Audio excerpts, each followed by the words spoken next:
Hello students, I am Meena Madam. Today I am going to start the fourth chapter of economics, that is globalization and Indian economy. Today in this chapter we have to study about very first one is definition of some important terms used in this chapter, second meaning of globalization and liberalization, and third some related questions. So let us start with the definitions of that some terms. The very first one is globalization. Globalization is a process through which goods, services, and capital flow freely between the countries.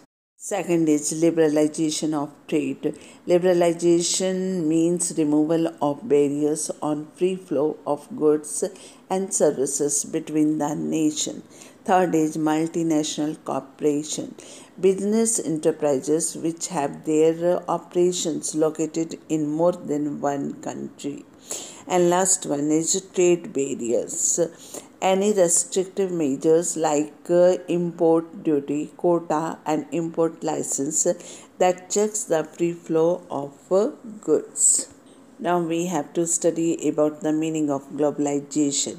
In the past, the main channel connecting countries was the foreign trade. Earlier, only goods were transferred from one country to another country. But nowadays, apart from goods, money, technology, and people are being transferred from one country to another. Here we must know foreign trade means transfer of goods from one country to another, whereas foreign investment means transfer of money from one country to another. In fact, foreign trade leads to integration of markets as the quantity of similar goods in the two markets equalize. It leads equality of price. It is integration of markets. For example, when China import steel from India, the quantity of steel would be increased in China. That leads decrease in price in China, whereas quantity of steel would be decreased. That results in increase in price in India, and this process would be continued until the price of both countries will be same. It is the integration of both markets. As we know, globalization is a process through which goods, services, and capital flow freely between the countries.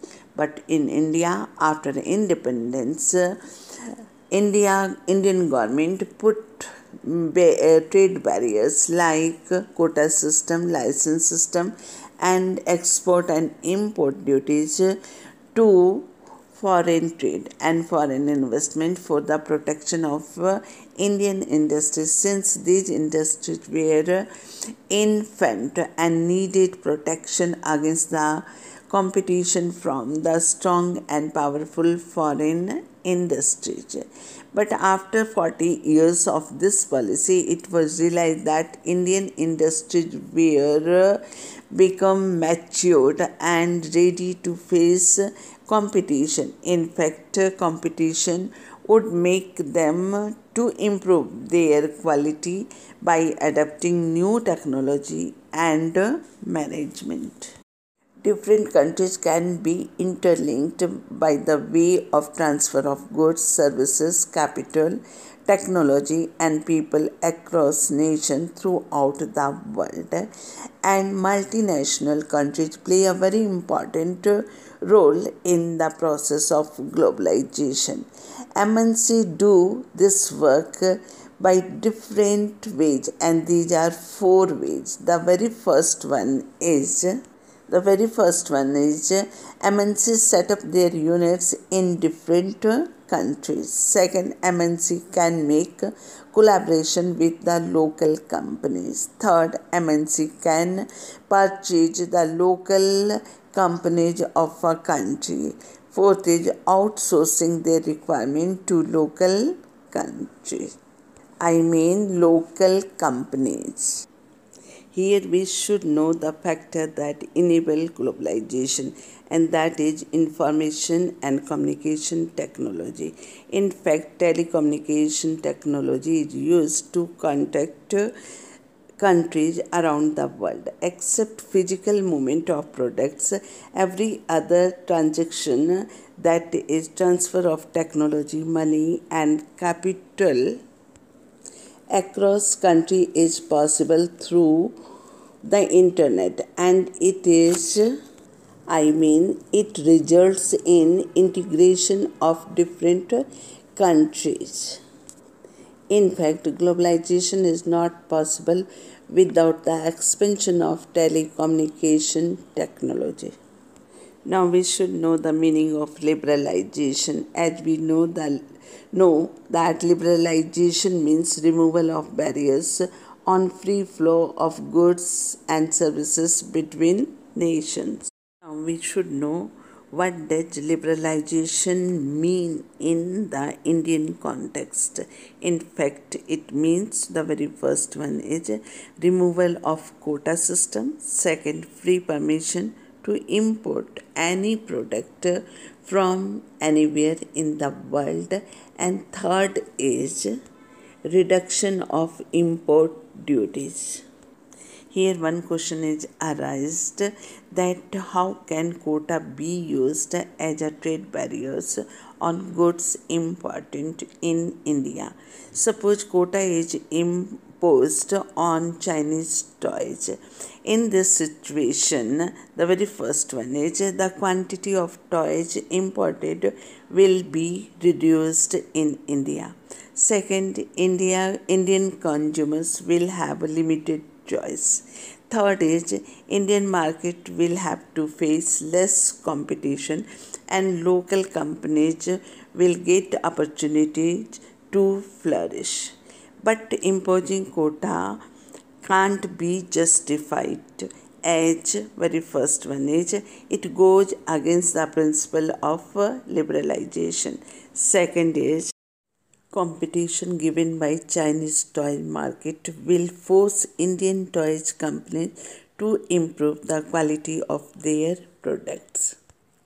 Sometimes a government of a country give financial support to promote production of certain types of goods. So here question is arised whether it is fair or not.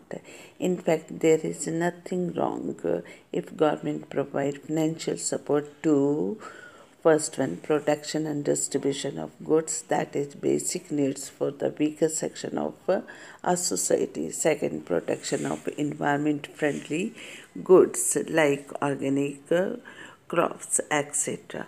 But we know this type of financial support gives the unnatural competitive strength to concerned goods, and this leads negative consequence on producer and production of these commodities in less developed countries, and they favor trade barriers against such practices. Now write the answer of these questions in your copy. The very first one is what was the main channel connecting countries in the past? How is it different now? Second is distinguish between foreign trade and foreign investment. Third, what is the role of MNC in the globalization process? Fourth, what are the various ways in which countries can be linked? Fifth, how is information technology connected with globalization? Sixth, what do you understand by liberalization of foreign trade? Sixth, can you explain using the example of Chinese toys how quota can be used as trade barriers? Do you think this should be used? Discuss. Seventh, how is information technology connected with globalization? And last one is sometimes government gives massive sums of money to farmers for production. Discuss whether this is fair or not.